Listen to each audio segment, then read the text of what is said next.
students. Yesterday we have discussed monarchy and democracy in Nepal. Today we will discuss ethnic conflicts and democracy in Sri Lanka. What is meant by the ethnic conflict? That is the जाति संघर्ष, जो cast के लिए संघर्ष है, majority and minorities में जो conflict है, इसके बारे में है. That is from the page 72 from your book Contemporary World Politics.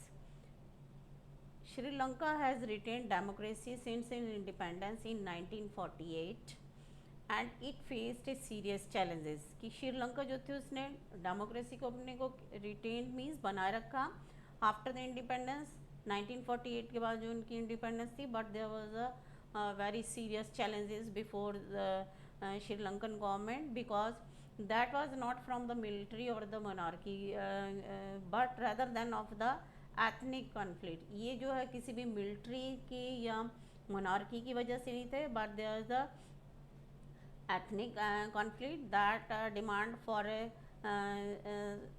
separate reasons and that demand for a separate reason, that is the conflict between the majority and the minorities.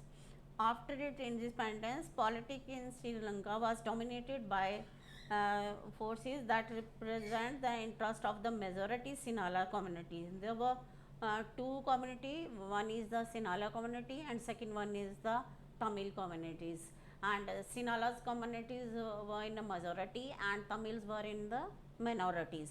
कि तमिल जो थे minorities में थे और सिनालास community जो थी that was in a majority.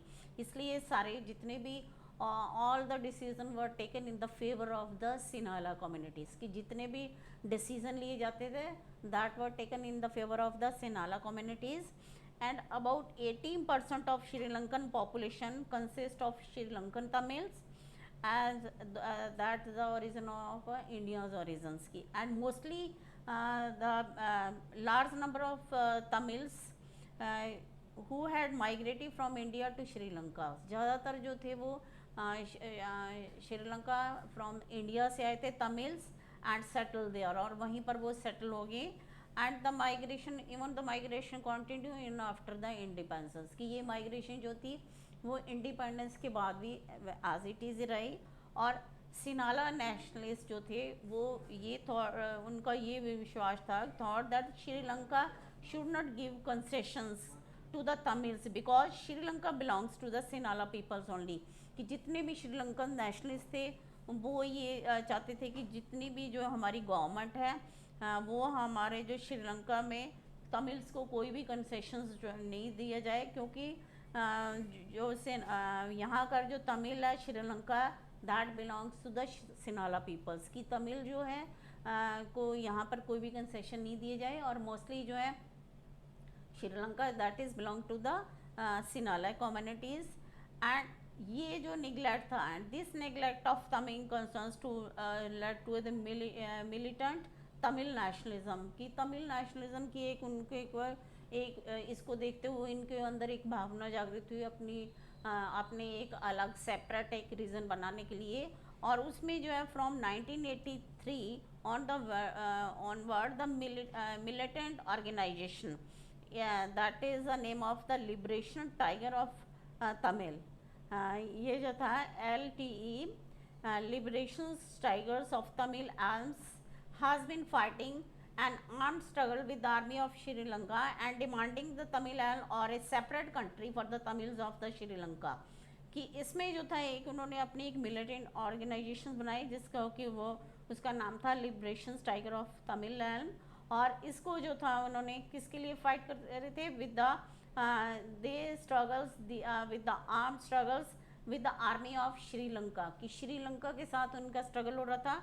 और किसकी वजह से होता, because they were demanding Tamil और a separate country for the Tamils of Sri Lanka. जो श्रीलंका में तमिल्स रहते थे उनके लिए they demanded a separate country और separate region. And mostly the LTE controls the northern east part of Sri Lanka, कि ज़्यादातर जो था northern east part of Sri Lanka था that was controlled by the LTTE.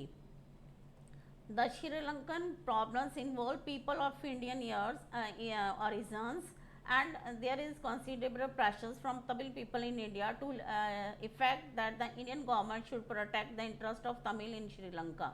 कि जितने भी इनके यहाँ पर रह रहे थे इंडिया में, उनके ऊपर भी प्रेशर डाल रहा था श्रीलंकन्स की इस प्रॉब्लम्स को देखते ही। वो उनको ये था कि जो इंडिया है वो इन श्रीलंका में जो तमिल्स रह रहे हैं उनका इंडियन गवर्नमेंट उनको प्रोटेक्ट करे, उनकी हेल्प करे।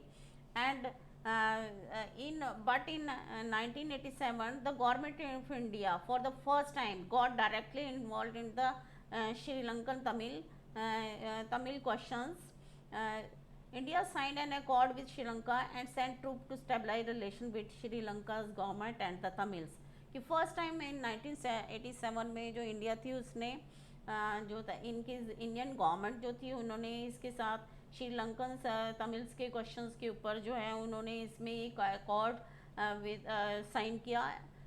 अकॉर्ड मीन्स एन एग्रीमेंट जो था वो श्रीलंका के साथ साइन किया, और वहाँ पर स्टेबल रिलेशंस बनाने के लिए जिस पे की बात हुई कि Sri Lankan government and the Tamils में। But in 1989 Indian government also sent peacekeeping force which was not liked by the Sri Lankans। की इंडिया ने इसके अलावा जो है वहाँ पर जो है अपनी पीस कीपिंग फोर्स जो थी इंडिया ने 1989 में वहाँ पर भेजी, पर जिसको कि जो श्रीलंकन्स जो थे उन्होंने इसको पसंद नहीं किया। And the Sri Lankan crisis continue to be violent, ये लगातार वायलेंट होता रहा। और जो है मोस्टली द इंटरनेशनल जो एक्टर्स जो है वो कौन कौन से थे, स्कैंडिनेवियंस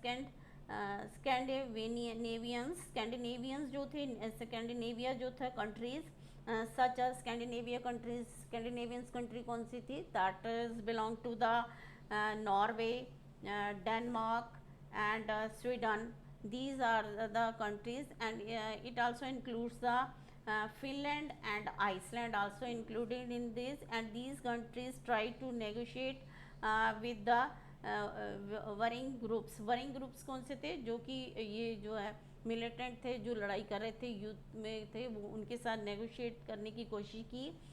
बट इतनी कॉन्फ्लिक्ट्स जो था होने के बाद भी जो था Sri Lanka had registered considerable economic growth. Sri Lanka की फिर भी इतने जहाँ वहाँ पर जितने ज़्यादा झगड़े हो रहे थे उसकी वजह से, पर फिर भी जो थी इनकी इकोनॉमिकली बहुत ज़्यादा ग्रोथ हो रही थी। And recorded high level of human development, and Sri Lanka was one of the first developing country to was successful in controlling the rate of the growth of populations। कि ग्रोथ ऑफ पॉपुलेशन को जो है control करने के लिए जो थी ये डेवलपिंग कंट्री में सबसे फर्स्ट कंट्री जो थी वो श्रीलंका थी जो इस प्रॉब्लम्स को सॉल्व कर सकी। और इसके अलावा जो है first time in the country the region to be liberalise economies, and it had the highest per capita gross domestic products for many years. कि जीडीपी भी वहाँ पर बहुत ज़्यादा, पर कैपिटा इनकम जो है, पर कैपिटा ग्रॉस डोमेस्टिक प्रोडक्ट जो थे, जीडीपी जो थी वो इनकी भी बहुत हाईएस्ट थी। And despite the revenges of internal conflict, चाहे इनमें इंटरनल कॉन्फ्लिक्ट जो थे वो बहुत ज़्यादा आपसी कॉन्फ्लिक्ट जो थे इंटरनल चल रहे थे किसके बीच में, that is the between the Tamil and the Sinhalas communities. फिर भी जो था it has maintain a democratic political system, तब भी इसने श्रीलंका ने अपना एक डेमोक्रेटिक पॉलिटिकल सिस्टम जो था वो एक बनाए रखा, और इतने कॉन्फ्लिक्ट होने के बाद भी। तो इस तरह से जो थी श्रीलंका जो थी उसने यहाँ पर एक जो आपसी इनके कॉन्फ्लिक्ट होने के बाद भी जो है between the majority in minorities and between the Sinhala communities and between the Tamil communities, पर फिर भी जो है यहाँ इतने झगड़े होने के बावजूद भी वहाँ पर जो श्रीलंका थी उसने अपनी डेमोक्रेटिक जो पॉलिटिकल सिस्टम को उसको मेंटेन रखा, और इसके जब इकोनॉमिकली जो है इसने बहुत ज़्यादा ग्रोथ की। और इसके अलावा जो है सबसे पहली फर्स्ट डेवलपिंग कंट्रीज़ ये बनी जिसने कि successfully control the rate of the growth of population जिसने कि पॉपुलेशन के रेट ऑफ ग्रोथ को कम करा। और इसके अलावा जो था वहाँ पर जो है हाईएस्ट जो है पर capita gross domestic products for the many years वहाँ पर ये भी रहे। और इस तरह से जो है ये जो है इसमें ऐसे जो थी जो मेंटेन इसने डेमोक्रेटिक पॉलिटिकल सिस्टम जो था श्रीलंका ने किया। And now this topic is now we will discuss the next India and Pakistan conflict in our next lectures. Thank you.